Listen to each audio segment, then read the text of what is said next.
आज Doubtnut app download करें। Doubtnut पर अपने सभी गणित, रसायन विज्ञान, भौतिक विज्ञान और जीव विज्ञान के डाउट्स का करो सफाया। बस प्रश्न की फोटो खींचो, एक ही प्रश्न को क्रॉप करो और तुरंत वीडियो सोल्यूशन पाओ। अभी डाउनलोड करें। हेलो स्टूडेंट, आपके सामने एक प्रश्न दिया है कि एक कोशिकीय ईस्ट में जनन के लिए कौन सी विधि अपनाई जाती है। पहला विकल्प है खंडन, दूसरा विकल्प है मुकुलन, तीसरा विकल्प है बीजाणु निर्माण और चौथा विकल्प है द्विविखंडन। तो देखिए, सबसे पहला विकल्प आपको दे रखा है खंडन। तो खंडन में क्या होता है कि जो जीव है उसका शरीर खंड में टूट जाता है और दो जीवों का निर्माण करता है, जिसे खंडन कहते हैं। और उदाहरण के तौर पर हम कह सकते हैं जैसे स्पाइरोगायरा। दूसरा विकल्प आपको दे रखा है मुकुलन।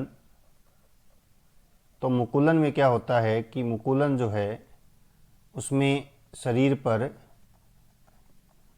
अतिवर्धी बनती है और उस अतिवर्धी को मुकुल कहते हैं, जो कि अलग होकर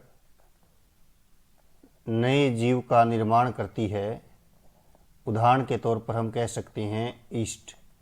यानी जैसे मान लीजिए ये ईस्ट है, तो इस ईस्ट के ऊपर एक अतिवर्धी बन जाती है जिसे हम कहते हैं मुकुल, और यह इस ईस्ट से अलग होकर नए ईस्ट का निर्माण करती है। तीसरा विकल्प आपको दे रखा है बीजाणु।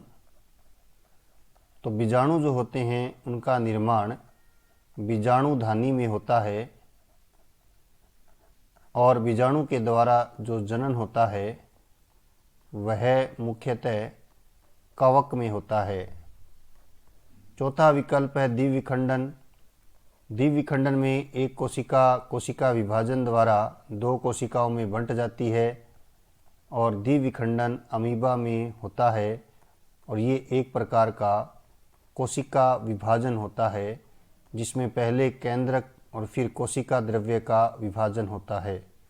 तो हम कह सकते हैं इस प्रश्न का सही उत्तर दूसरा विकल्प होगा मुकुलन।